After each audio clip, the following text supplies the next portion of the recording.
गुंडा है तो उसको डराओगे कैसे? तुम्हें कैसे डराएंगे? उनके बोल से कुछ नहीं होता। यदि वो मेरे पे आरोप लगा रहे हैं कि मैं गुंडा हूं, एक जावरा से एक व्यापारी वर्ग का व्यक्ति पूरी जावरा विधानसभा से नहीं, पूरे मध्य प्रदेश से लेके आ जाए और खाम सामने खड़ा कर दे कि उसके साथ मैंने कभी अन्याय कराया, उससे कभी 2 रुपए भी लिए हैं, एक आदमी सिंगल। और उनके खिलाफ कितने ही लोग आ जाएंगे तो जिनको उन्होंने प्रताड़नाएं दे रखी पर बोल नहीं पा रहे। जावरा में आप भी रहते हो, 8 सालों से मैं लगातार संघर्ष कर रहा हूं, आप भी देख रहे हो। और इन्हीं 8 साल में भी मुकदमे बने, वो सारे इन्हीं 8 सालों में बने। एक ही एसपी आया उनका और वो इतने एक साथ मुकदमे लाद के चला गया।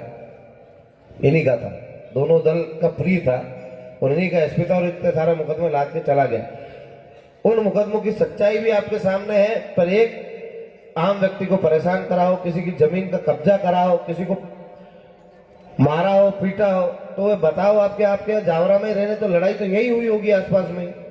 किसी की जमीन पे कब्जा कराओगे तो जमीन तो विदेश में जाके कब्जा नहीं करी होगी, जमीन भी यही की होगी। किसी व्यापारी से पैसे लिए होंगे तो व्यापारी भी यही का होगा। ये सारे काम वो करते हैं, इसलिए मुझ पर आरोप लगा रहे हैं। उनको मालूम है कि इसको इतना बदनाम कर दो ताकि कभी लोग कंपेयर कर दे कि सभी गुंडे हैं। समझ में आ रहा है? वो दो तो गुंडे हैं ही सही, तो वो ये जताना चाहते हैं कि ये अच्छा आदमी नहीं, ये भी गुंडा है। और यदि अपने लोगों के लिए लड़ना गुंडा करती है तो मैं शौक से गुंडा बनना पसंद करूंगा।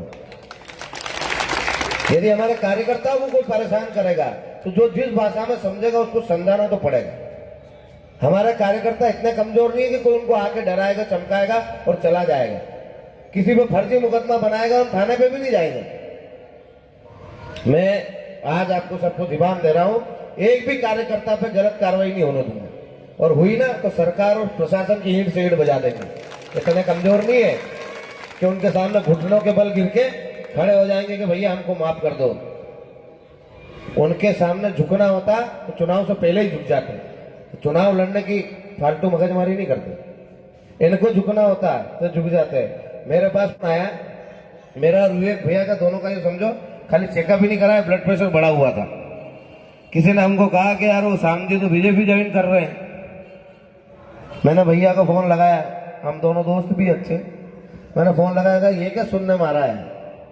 फिर मैंने सोचा कि सूर्य पश्चिम से उदय हो जाए वो बात अलग है, पर सूर्य उगना ही बंद कर दे बात ही नहीं हो सकती।